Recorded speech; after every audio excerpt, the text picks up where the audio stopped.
I never imagined my life would take such a wild turn. At 29, I had reached a point I never thought I'd hit. Bills piled up like mountains on the kitchen counter.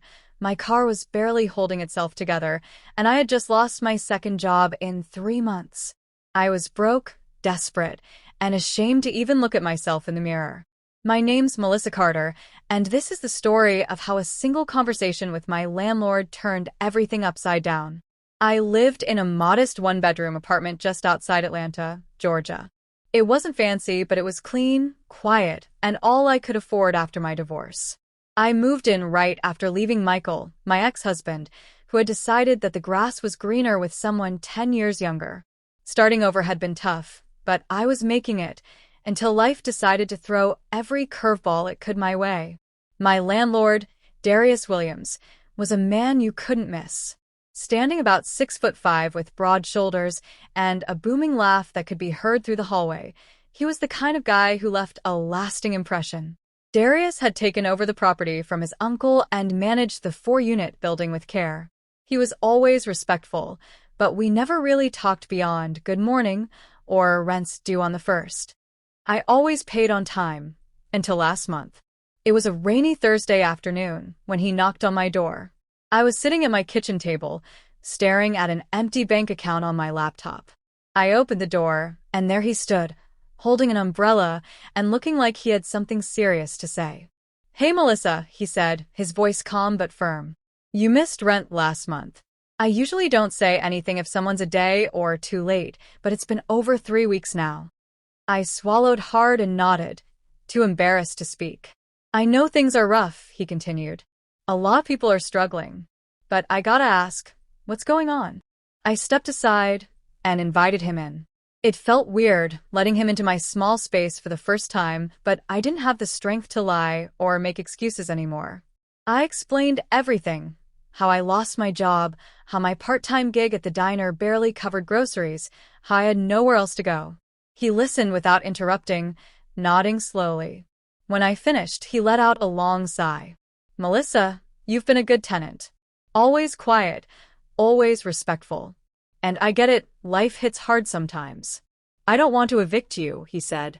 "But I can't let you stay here for free either." Tears welled up in my eyes. I looked down, ashamed, but then he said something I didn't expect. "I've got an idea. A little unconventional, but it might help both of us." I looked up at him, confused. "What kind of idea?" He sat across from me at the table, his expression thoughtful. "I run a few short-term rental properties nearby. One of them needs a live-in property manager. It's not glamorous, cleaning, dealing with guests, keeping things stocked. But I'd give you free rent in exchange." My heart skipped. "You'd really do that?" "I'm serious," he said. "It's a 3-month trial. If you do well, we'll make it longer. I need someone I can trust, and you need a fresh start. It's not charity, it's a business arrangement." That night, I barely slept. The idea seemed too good to be true. But by morning, I knew I had no other option. I called him and accepted the offer. Within a week, I moved into a small bungalow not far from my old place.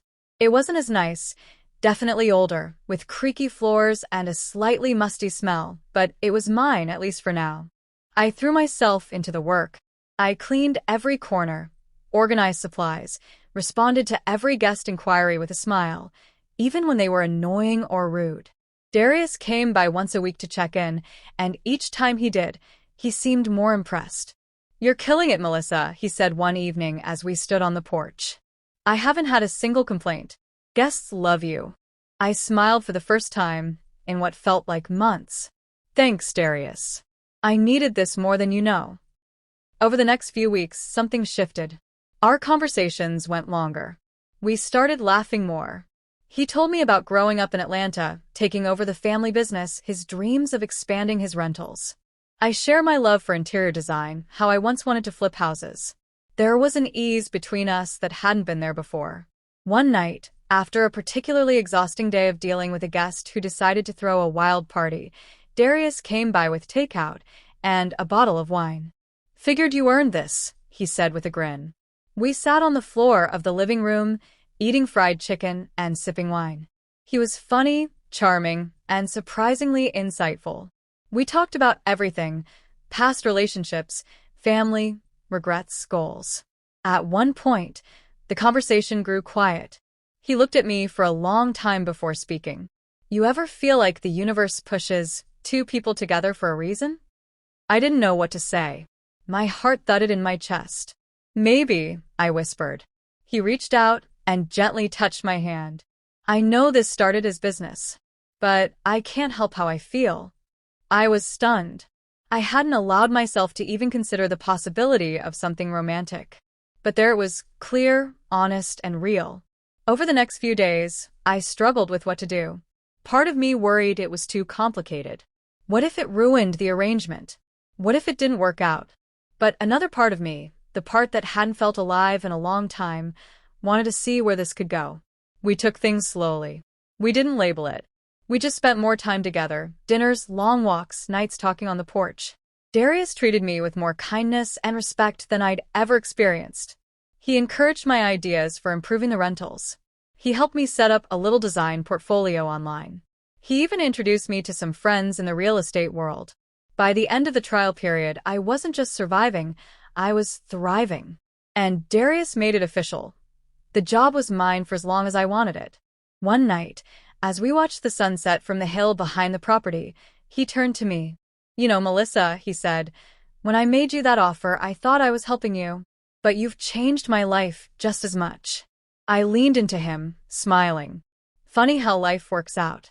I look back now and see how far I've come. I'm no longer the woman who cried over a stack of unpaid bills. I'm building something new, something solid. I've even started consulting on interior design for a few local properties. And as for Darius, well, he's no longer just my landlord. He's my partner, my biggest supporter, and the man who believed in me when I couldn't even believe in myself.